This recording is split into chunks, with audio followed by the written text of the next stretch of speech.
Good evening, everybody. This is Aman from the Outreach team here at OURVOIX, and today we have a very special guest. And I would like to thank OURVOIX. This is my second live session with them.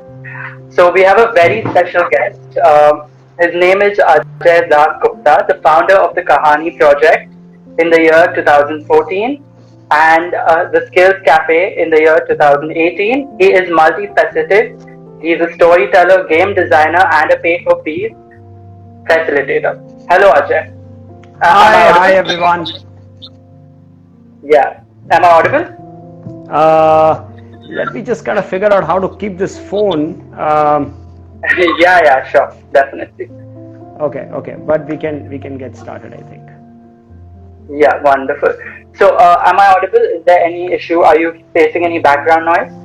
Yes, you're very audible. I just want to check if my audio is also reaching you. Fine. Yes, it's wonderful. So, firstly, I'd like to welcome everybody who is watching right now. This is Ajay Gupta, as I mentioned, and he's representing the Kahani project. He's the founder of the Kahani project, and today we will be talking about visually impaired and their association with child sexual abuse and how to prevent it. And I would request everybody to drop their questions. Feel free to drop your questions, and we'll be happy to take them on. So, firstly, yeah, how's the lockdown going, Ajay? I would like to know. And how's your routine like currently during this lockdown? Uh, so, um, so I guess lockdown because finally after 3 or 4 years of crazy amount of travel, I'm being able to spend some time Okay. at home with my dog, with my wife, with the parents, eating some good home cooked food.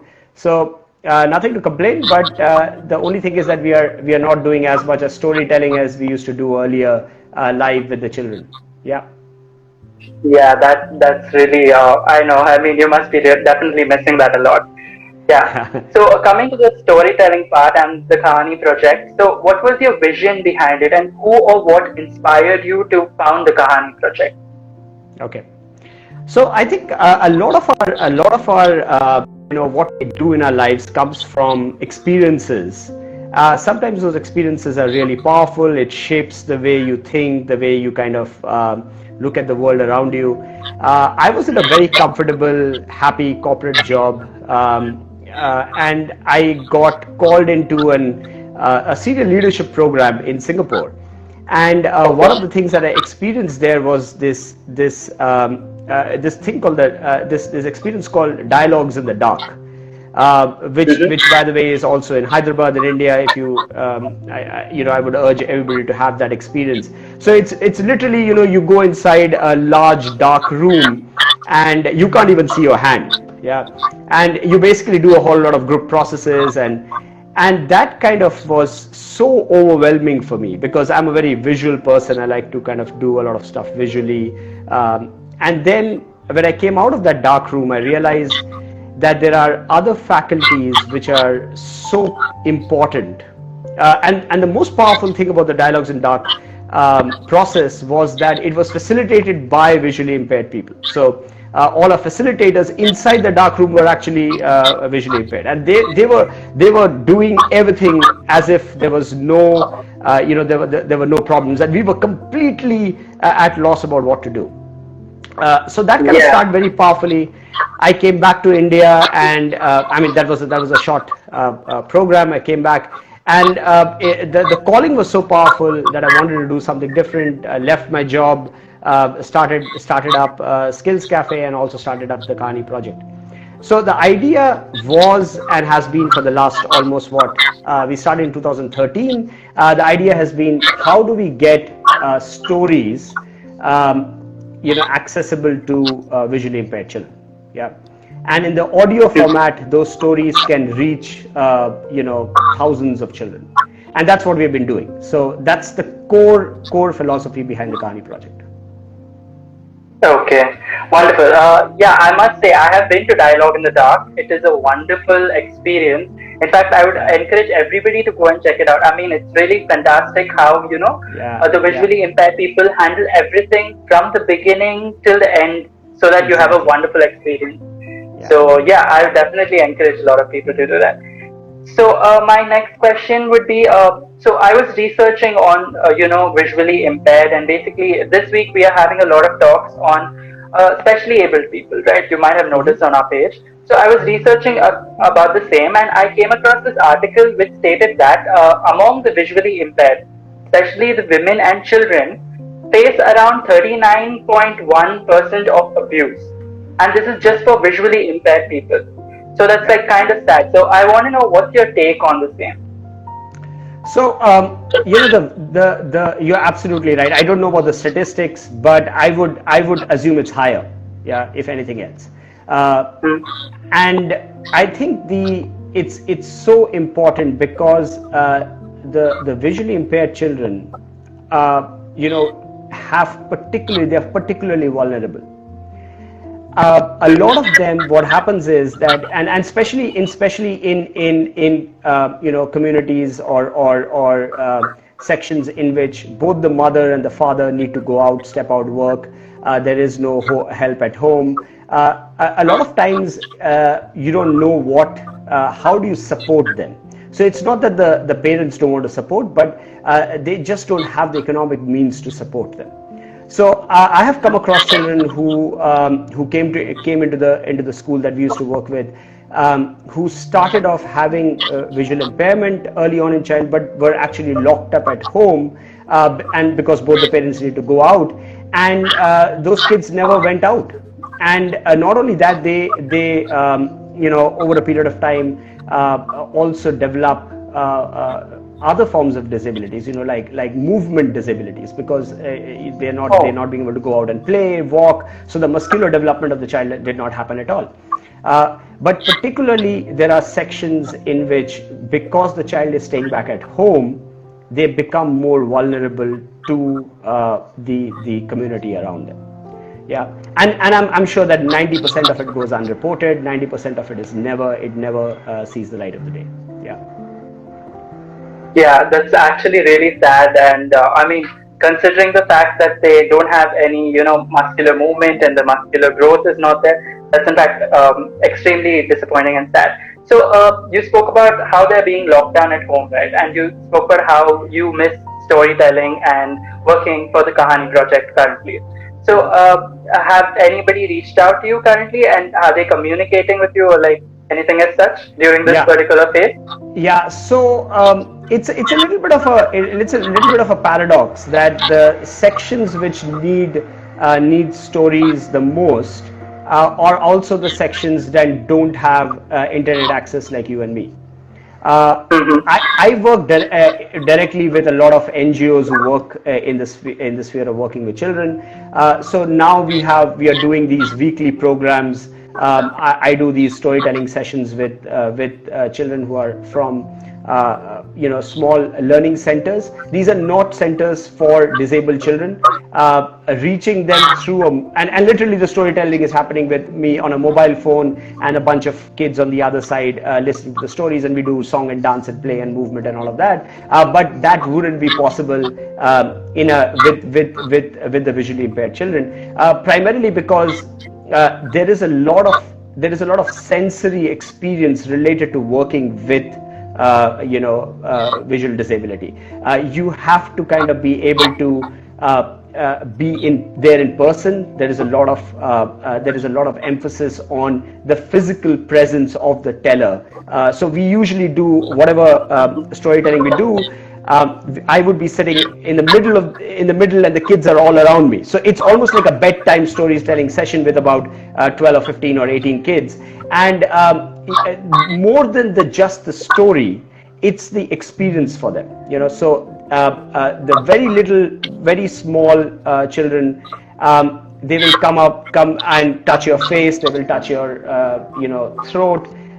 They are experiencing the story in a completely different way. And that's what is so powerful about the storytelling process that we do. Yeah. Yeah, that's actually, I mean, I would definitely like to experience that sometime. So, yeah, that's wonderful. Yeah, well, I hope soon, the lockdown and I mean, everything works out so that you can resume your work with the Kahani project and keep inspiring us, actually. So coming to my next question, it's related to the lockdown again. Basically, we are all at lockdown at homes, and then we are facing a lot of mental stress on social media. Seeing people are doing a lot of extracurriculars. They're focused on cooking and probably learning courses, whatnot. So these visually impaired kids, right, are very positive with their outlook towards life. So I would want to know how would you implement the same during the lockdown so that we all don't get mentally stressed out and we keep our hopes up. So what's your recommendation when it comes to staying positive? I think this is a great opportunity to connect with your family. Um, uh, I travel so much for work. I figured that I have spent more time with my wife in the last 60 odd days than I spent in the last 3 years that we got married. So just the amount of time, it gives you the opportunity to sit down, have conversations, watch movies together. You don't have to do a 9 to 5 or a 9 to 8 routine. You're not stuck in traffic. I think those social connections are what luckily my parents are here, which means that I can spend a lot of time with them. I really feel that that's very important. I also run another organization which has about 18 people. And one of the things that we try to do is connect as much as possible with people over calls, over video conferencing, so that that human connection is constantly maintained. Yeah. So I think it's a great opportunity. I think it's a great opportunity. There is this one interesting concept that we talk about when we talk about change or dealing with crisis. You think about the world like, and there's a little bit of a story in here. You think about the world as these three doors in front of you: a red door, a blue door, and a green door. Yeah, and the red door is everything that you could do in the past that you can't do anymore. Yeah. So the second one is a blue door, everything that you could do in the past that you can continue to do. Yeah. And the third is the green door, which is everything that you couldn't do in the past that you can now do. Yeah. I heard this in a TED talk. I forget the speaker, but I find it very powerful. You can really shift your focus from the red door to the green door and ask yourself, what can I start doing which I was not able to do earlier, and focus there and not on the red door. Wonderful. Actually, I think that's a really good example. I think we all should implement that in our life. It'll be very helpful for each of us, for personal growth as well as, mental growth as well. So, coming to my next question. Again, on the same context. Just a second. So on the same context, is abuse more common among these, lesser fortunate and underprivileged children? Because you also specified that, you help out these underprivileged children by giving them audiobooks and then storytelling and whatnot. So how is it in that part of the society, that section of the society? And what do you think can be implemented in order to, in order to prevent this and in order for people to stand up? So I think this is a very, very serious topic, and I would like to kind of go a little bit deeper into this. I think there is no community of children who are not vulnerable, according to me. Okay. Yeah. Some families or societies are able to manage it much better. There are lots and lots of societies and communities which do a covering up act. If you get to know it, you stay hush. You quieten out the process. But I feel that there is no child who is not vulnerable. The disabled children are particularly vulnerable because a lot of the conscious understanding of what's happening to me at this moment may not be that high. So I can, and that's probably because a lot of our programs on good touch, bad touch, abuse has not reached those children. And a lot of these children are also growing up in extremely locked up mode. So they're staying at home. or they're going to a learning center like the learning center that we used to work with in Pune, 2 learning centers. They're actually much safer in the learning centers. They're much safer there. There are learning centers which do a fantastic job of this. But to answer your question, I don't think any child is less vulnerable. But your particular disability makes you more vulnerable. I also don't feel that child sexual abuse has got anything to do with economics. So it's not that middle class, as we call it, has less of it, or the more affluent section of the society has less of it. I think it's rampant everywhere, and that's why we need to talk about it so much more.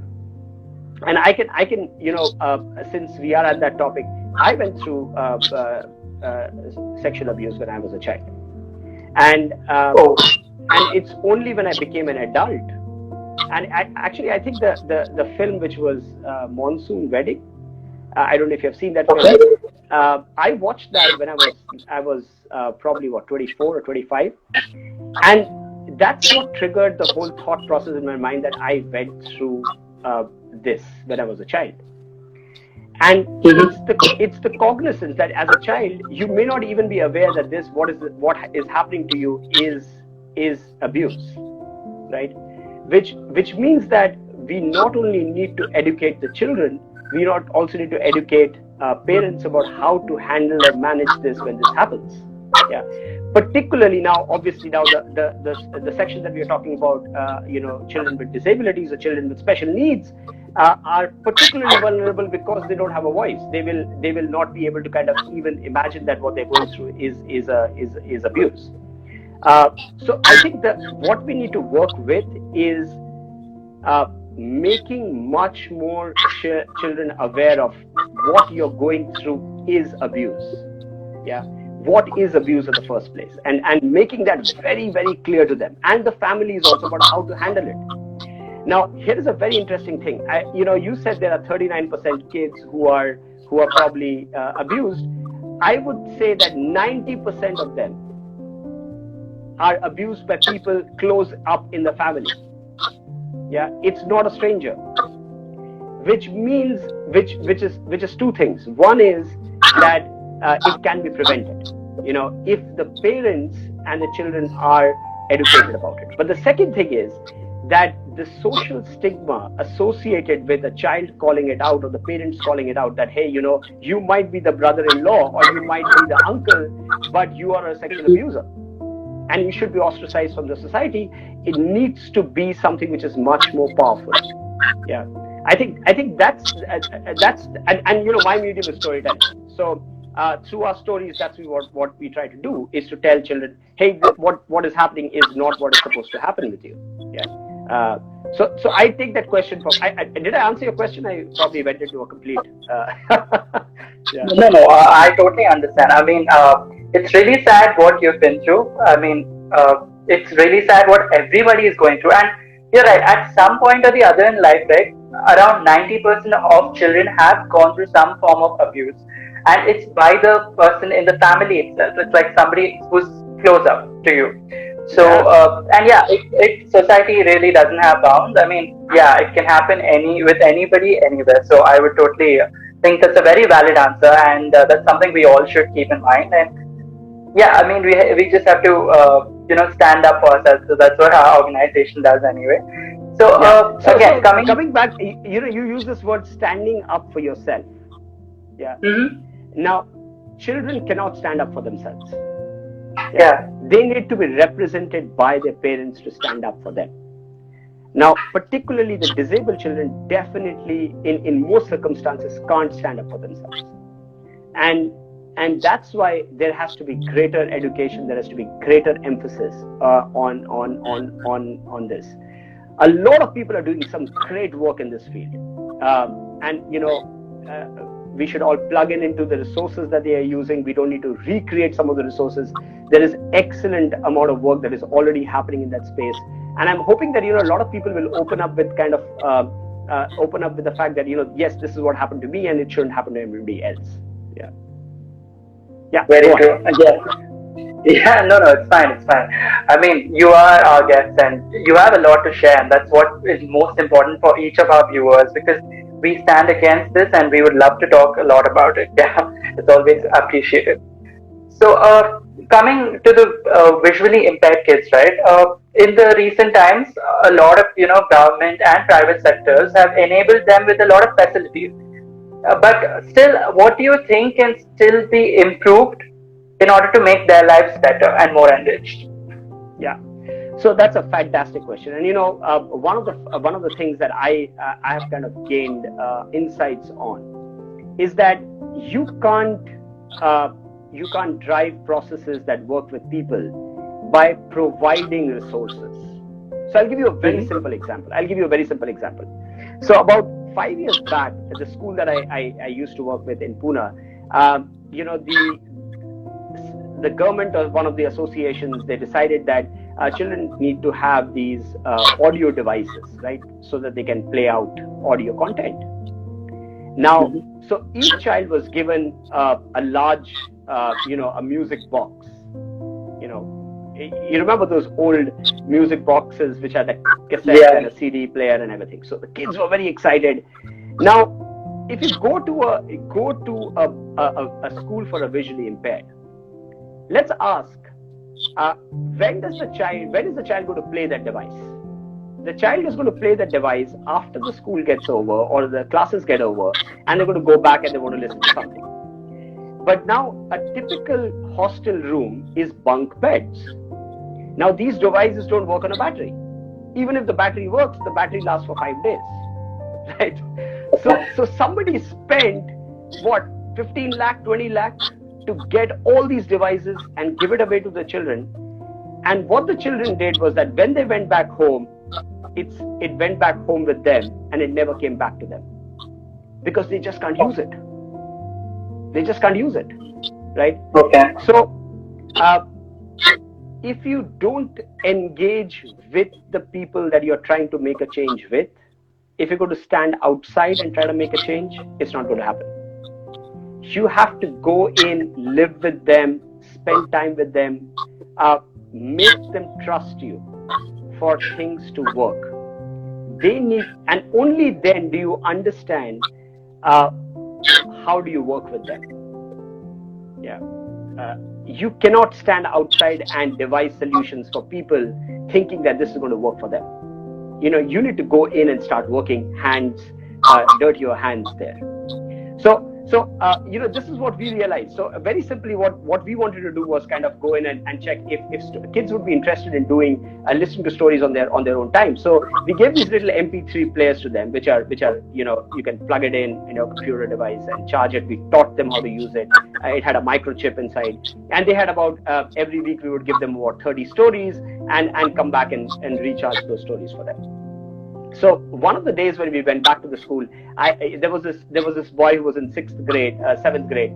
He was sitting under the tree with his earplugs on, and we went up to him, and he was lost. So we went up to him and I sat next to him, and he touched my face and he said, "Ajay Dada," because they understand. So the moment they smell me or they get a sensory experience, they know Ajay Dada is here.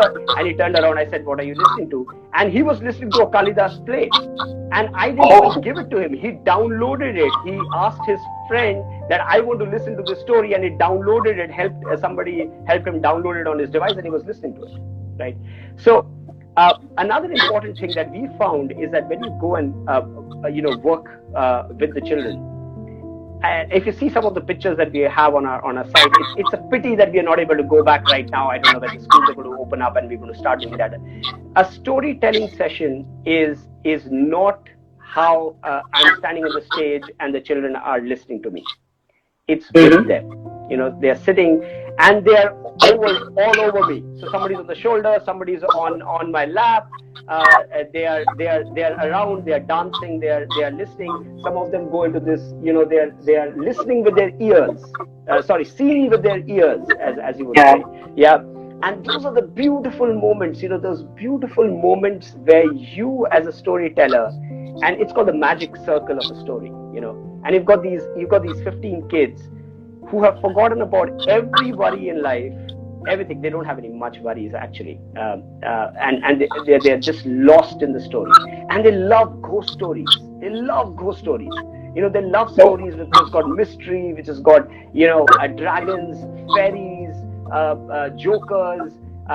They don't like serious stuff. They like stuff that they get thrilled about. Yeah.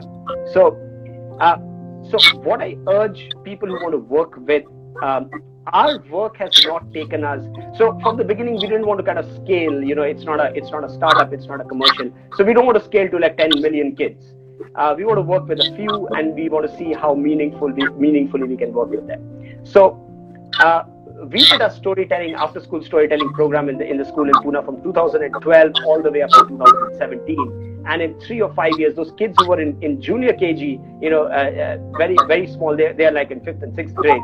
And then, a professional storyteller would sometimes come to the school and say that, kaun si kahani sunoge? And they had heard all the stories. So they had about 600 stories over a period of 3 or 4 years. A lot of them are still in touch with us. One of the kids, very, very bright, amazing boy, finished his commerce and runs his own YouTube channel. Wants to become he's a financial advisor, so he advises people on starting mutual funds and all of that. And it's got I will ping that to you so you can ask people to kind of sign up and like his page. He does a YouTube video and he learned everything on his own: how to set up a camera, how to do the voice, how to edit it. Everything he does when he's what is called is completely blind, which means that he doesn't have any visibility at all. Yeah. So go there, work with them, stay with them, make them a part of your life, and that's when you know what's going to work for them. Yeah. Okay. I must say hats off to that kid who is now a financial advisor and YouTuber. That's really talented and amazing. I mean, his name is Kuldeepak Prasad. If you go to YouTube, just check Kuldeepak Prasad or Kuldeepak. I'll ping the exact handle. I don't remember, but you can look him up by Kuldeepak Prasad.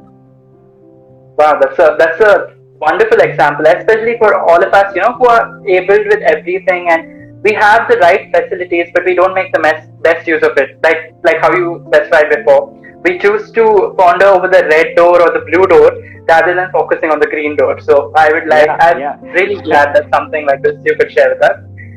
So you spoke a lot about travel consistently in the previous question.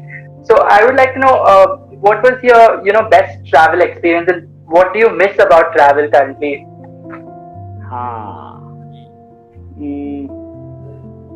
So two things. So I do whichever city I'm going to, I have these NGOs that we are working with. In Mumbai, we go to a community school. It's literally, when I went to that community school for the first time, it's to these very narrow lanes. It's a what we would call a slum cluster, but very narrow lanes. And I reached there, and it was so interesting that it's literally just like a 6 by 6 feet shack, and it's got 2 floors, and there are about 60 kids studying there after school. Yeah. So it's a learning center run by my good friend Pranay Manjari from the Edifice Foundation. Could you just repeat that? I think there was a network issue. Could you please repeat that? I couldn't hear it. So I'm sorry. It's Edifice. Edifice is an architecture company. They run a foundation called the Edifice Foundation, and my good friend Pranay Manjari, she leads the whole CSR and their foundation. So I do a lot of work with them. So literally what happened was the first time we went there, we had these kids sitting there, and I literally had a space of 1 feet by 1.5 feet where I'm sitting, and there are about 60 kids inside the shack, and it's raining outside, right? And we start the storytelling, and with children, what happens is you need to establish trust. If the child cannot trust you, doesn't like you, it's highly unlikely that they're going to enjoy the story, right? So the first 15 minutes we spent some time, and then we heard the stories, and we did the stories, and it was just like a 1.5 hours because it was getting dark. They all left.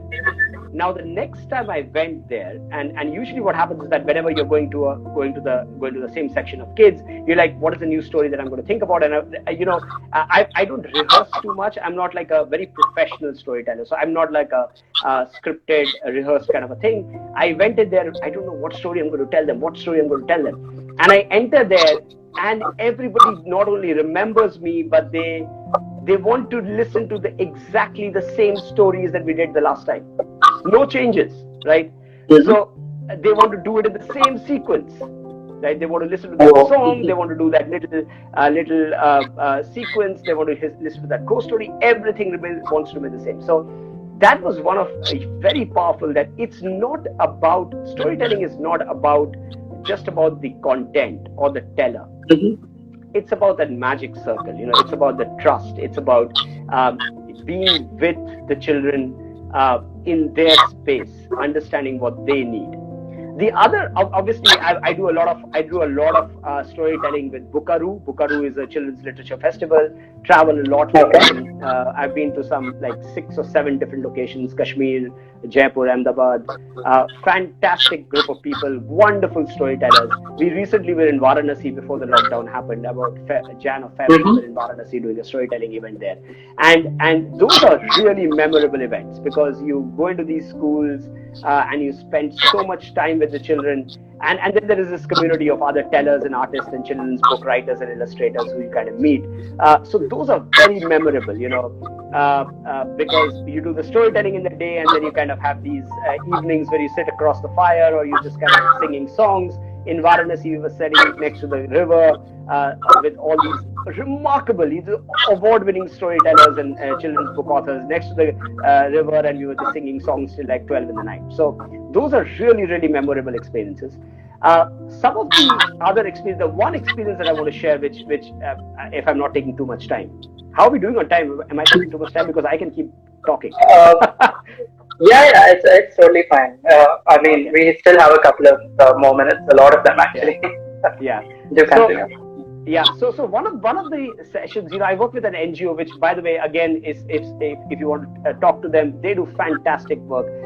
Their name is Doorstep School. They work in Pune, Maharashtra, those areas. I do a lot of storytelling even now with them digitally. So the children are on the other side of the phone, and I'm kind of doing it over a Skype call or a Zoom call. So there was this, and I do a lot of, so Doorstep School tries to get all the kids into schools, and especially they're working with kids from, migrant laborers, road construction workers, and all of that. So there was this one, and usually they're on the outskirts of the city. So you literally drive down 60 minutes, 30 kilometers or 20 kilometers and meet the kids. And these kids are like so there was this one time that I went to this stone quarry. It's a stone quarry.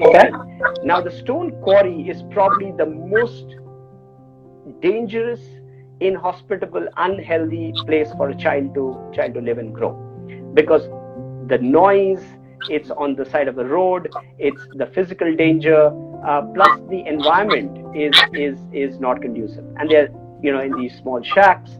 So when I reached there were these bunch of kids who were playing cricket, right? And so I went and said that, do you like to listen to stories? And they were very, very, pata nahi kya hoga, storytelling kya hota hai, kahani kya sunenge. And they, kind of very grudgingly left their cricket bats and came in. And we literally found like a motorcycle and a tree under which we sat down. And the storytelling went on for 2.5 hours. They didn't want to move. Yeah. And it's not the storytelling, you figure out that it's the dance, the play, the movement, the singing, the sitting and talking to them, thinking about what they are doing. And as I kind of began to leave, because it was 2.5 hours that I was doing it, I was physically very exhausted after doing that. So these kids wouldn't let me go. They just held my hand and said that you are not allowed to go unless you tell us when are you coming next. Yeah. so But the trouble is, about a month later, when I tried to go back there, those kids had moved out. They, because they are migrant laborers, they just moved out. They probably found another place to go to. Yeah. So those are some of the travel stories. Yeah. I mean, that's I don't know what to say, because a lot of us have a lot of experience with travel. I mean, many of us do travel, which we're missing the most right now. But this sort of experience where you bring up a smile on some person's face, be it a child or anybody, it's really wonderful. And I have also had an experience as such also in during my schooling. So yeah, I really do love those moments. So in the previous context, you also mentioned that trust is the most important thing for every child, be any child or a visually impaired child. So, and especially visually impaired kids, right? So how do you think parents and teachers or anybody, elderly people, should establish this trust factor with kids? Because that's the most important thing for any kid to open up about anything in their life. So either they're like hiding everything because they're scared and they don't trust you, or they are too open also at times, which can lead to a lot of other things. So how do you think we should establish the right amount of trust factor with our kids? Yeah. So that's a difficult one, because there are a lot of I haven't studied psychology, but I've experienced stuff, so I can tell you from my own experience of working with children. Two things that have worked for me. One is break down hierarchies. So typically when I go and work with children, I'm not the master, I'm not the teacher, I'm not somebody who is coming to tell you or teach you something. I am somebody who is going to come and spend time with you. We're going to have a lot of fun. You can think of me as a friend, right? So breaking down that hierarchy for me is very essential. First up, right? The second thing is that you need to have patience. Trust doesn't happen in a second, right? We are all in so much hurry. We are all trying to establish. We are trying to achieve a goal. I want to do 5 stories in 6 minutes or 30 minutes and then go, and I want to go to the next telling session or whatever, or I need to teach you this because you're going to get 50 grades in your school.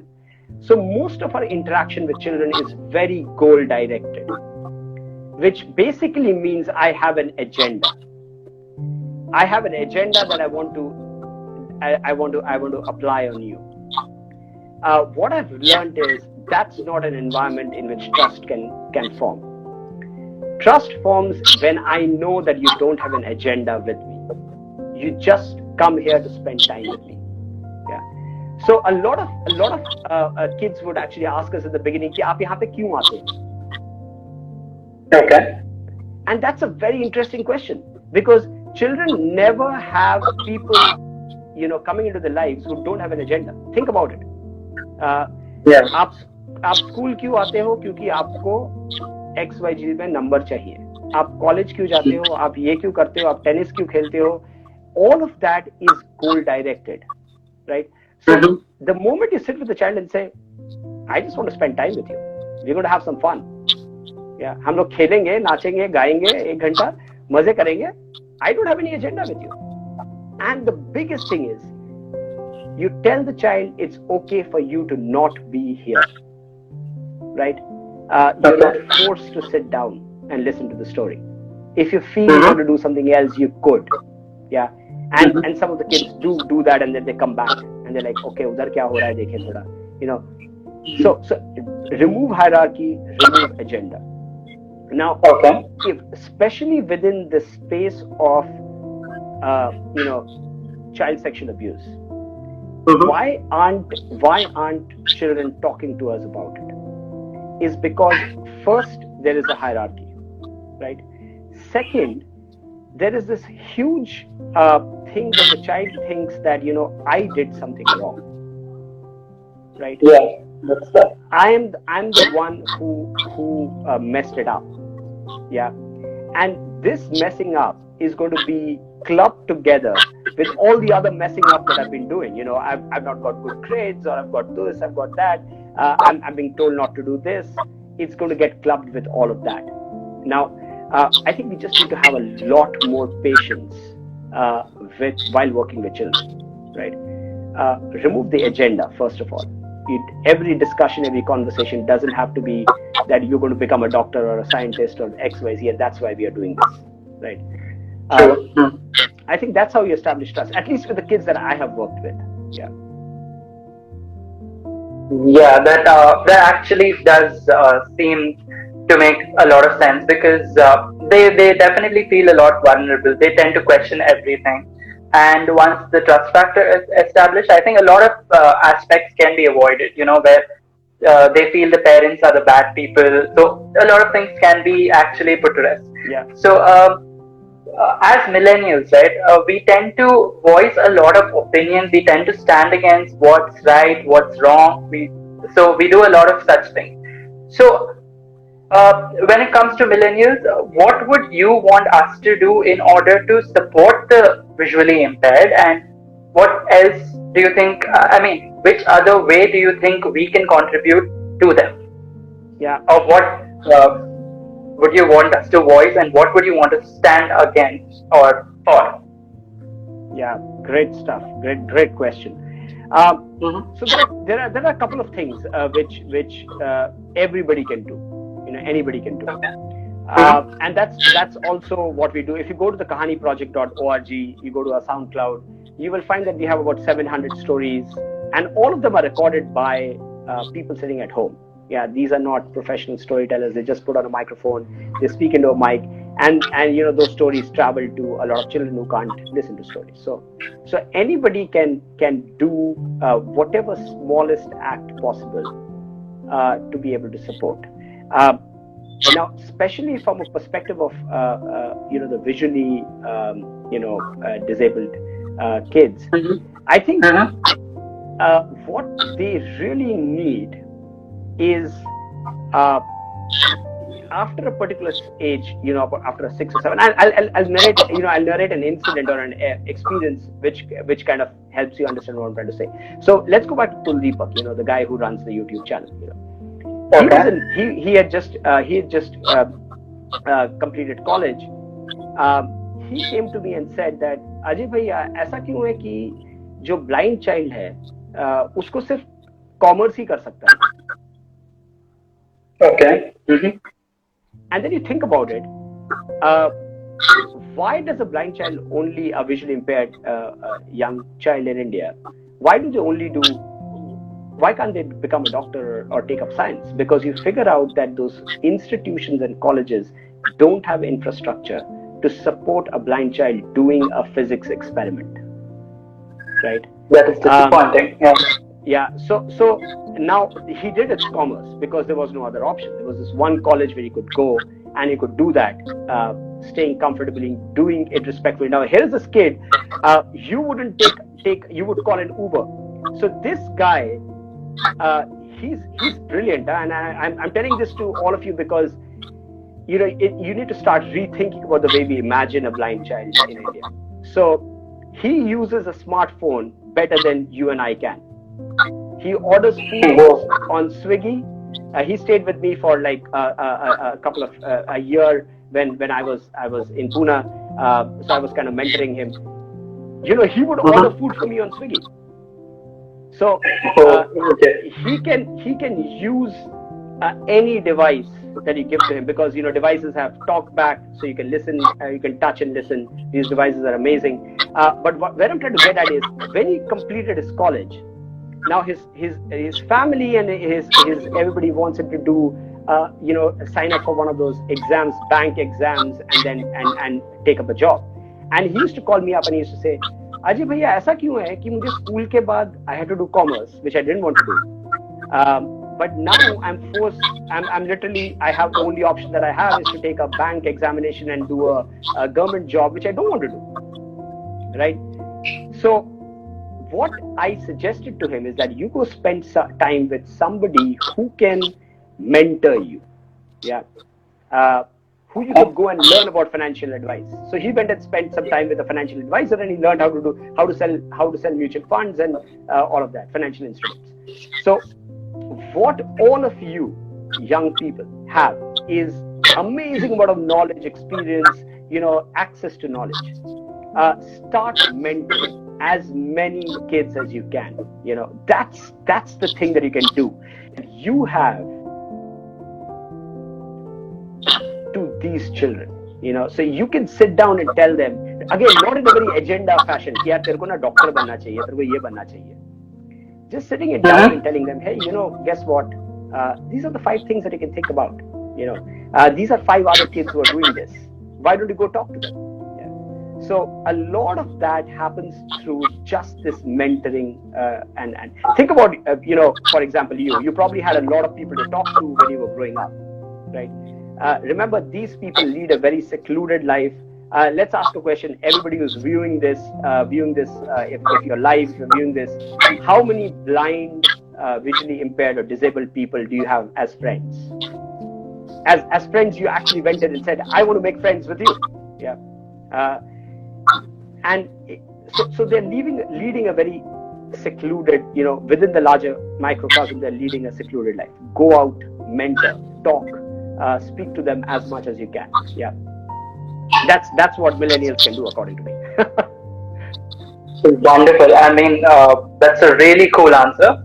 And it's very inspiring. I mean, each and every one of us can contribute. And when we're young, right, we tend to see such people differently. I in fact encourage parents to encourage their kids to go and befriend such people, inspire them, do activities with them, so that they can help them all together and grow together. So I also think a lot of organizations should in fact come up with such let's say groups or help groups where they empower such people in their organizations, which actually, right, like you rightly said, does not exist in many universities and organizations per se. Yeah. They should probably start this initiative. It's a very good one. So we'll take that into account. Coming to one final question that I have from my end is that as a millennial, we tend to face a lot of issues, right? We tend to look at social media or look at somebody else who's in our college or school, and we tend to look at them and we tend to put a lot of pressure on ourselves. And many such millennials, if you might have heard, there's a very high suicide rate also in India. There was somebody who I believe recently suicided because of COVID and they couldn't take up the online classes, some underprivileged child. Yeah. So when it comes to these and the visually impaired kids, like I said, they're very positive in their outlook towards life. And this Kuldeep person that you mentioned, I mean, hats off to him. So it's very inspiring. So what message would you like to give our viewers, be it kids or adults, on how to have a positive outlook in life and be motivated all the time and not look at depression or suicide or any such other thing? Yeah. So that's actually not a very, very simple question. Yeah, because depression or it's genetic. There is a lot to do with biology there. I think if you, first of all, let's get this straight. If you get a stomach upset and lasts for 2 days, what do? You go to the doctor. I mean, absolutely. I think not even 2 days, like probably on the same day. Yeah. Exactly. Mm-hmm. So the first and foremost thing is, there are certain, hormonal, chemical, genetic processes which lead to, loneliness, depression. There are clinical ways to kind of handle them. There are practitioners. One of my very good friends, she studied psychiatry. She's a master's MD in psychiatry. There is like you go to a doctor. It's the same thing, right? Mm-hmm. If you feel you have depressive thoughts, you are lonely, you can't reach out to people, you feel social isolation, get help. When I say get help, it's the same help that you go to a doctor for. Yeah, there is no stigmatization, no negativity about walking up to somebody and say, hey, I don't like to meet people. Yeah. Or I wallow in self-pity all the time. Or I think, I don't like to eat food. Yeah. That's one. And second thing is that when you meet people or friends who are going through this process, don't tell them, yeah, think about the brighter side of life. Think about that doesn't work. So Okay. if I go to you when you've got a stomach ache and say, not having stomach ache, that's not going to solve your problem, right? You need True. somebody to support you in a structured way through that agony that you're going through, right? So as people first, and that's why empathy is so important. We are not showing empathy when we tell a person, yeah, look at the brighter side of life. Think about motivating yourself. It doesn't work like that. It doesn't work like that. So first of all, if you have a friend who you believe is socially isolated, depressive, has spoken to you, get them help, right? Remove the stigma for them, get them to talk to someone who knows the practice of how to do it, right? Getting them to trying to motivate them through talk, which we believe is, what I just said, is actually counterproductive. That's number one. Secondly, if you're experiencing this, ask your friends that I need help. Yeah. The important thing is that I fundamentally believe that the amount of psychological, let's call it the psychological, I don't want to call it a disease, but the psychological, states of depression or loneliness have been throughout human history. It's not a recent phenomenon. It's not that millennials are more depressive or than anybody else. There is enough research to say that is not true. But what is happening is that there is greater awareness. There is greater awareness to talk about it, which means we should talk about it more. We should get people to kind of interact with them more. Yeah. So that's my suggestion. Yeah. Look at it as a stomach ailment, as a fever that you had, as a physical ailment that you had. Get yourself help if you're going through that. Yeah. Okay.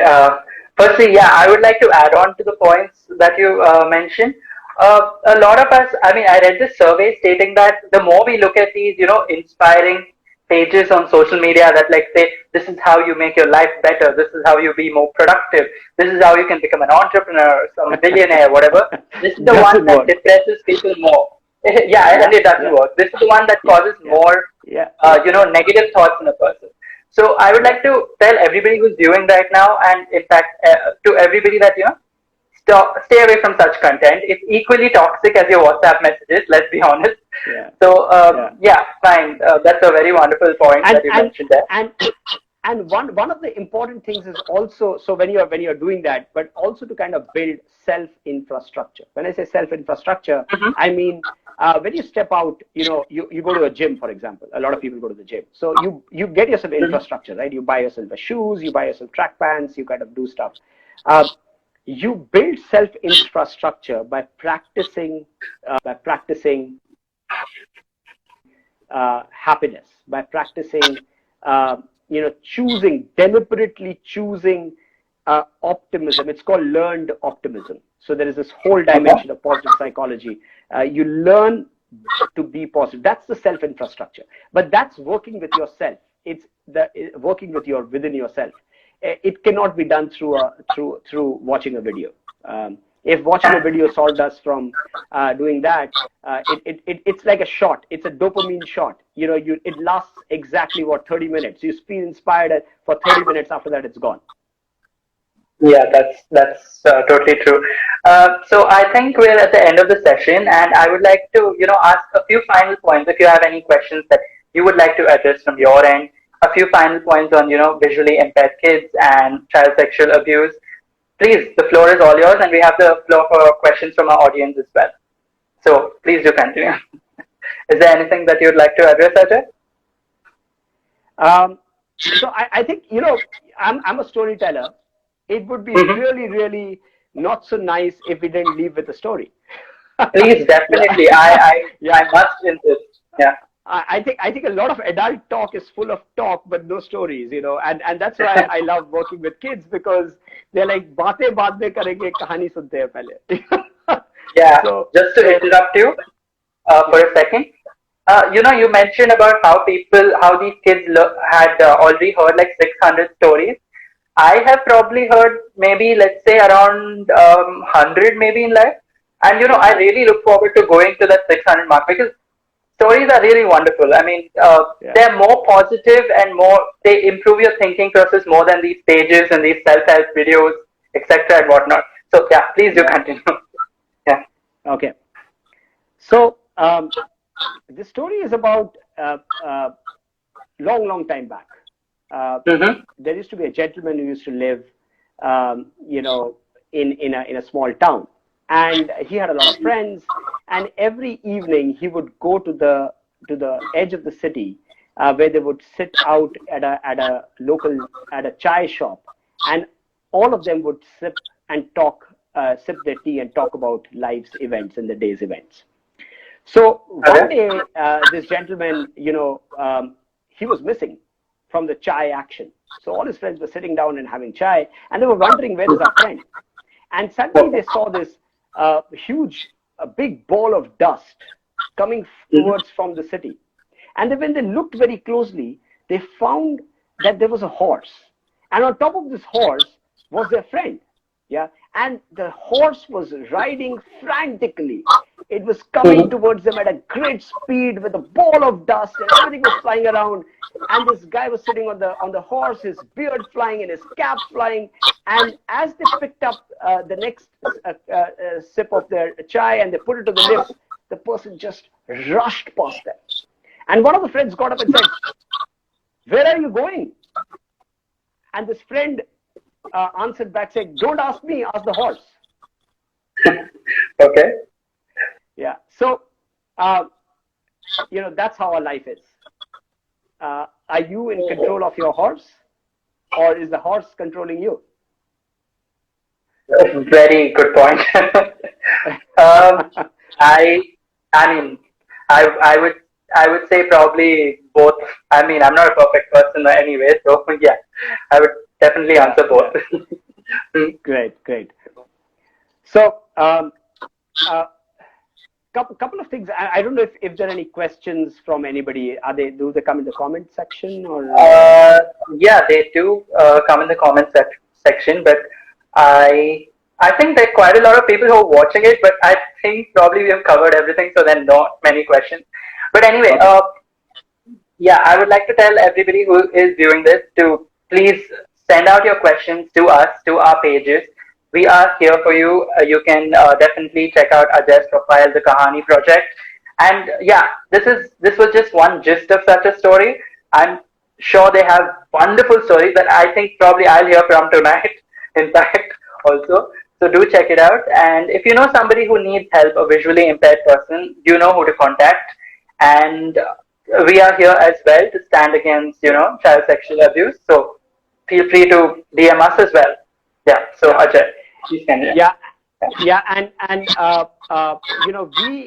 if you see our platform, we are crowdsourced. We are completely non-commercial. Out of the 700 stories that are there in a library, almost 70 to 80% have been recorded by people sitting at home. We've got grandmas, you got employees in organizations who are sending us stories. So if you feel that you want to contribute, just drop me a mail, editor@thekahaniproject.org. So editor@thekahaniproject.org.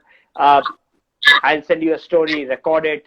You can record it on your phone, just like the way we are doing this. It's very simple. Record it and you put it up on our library.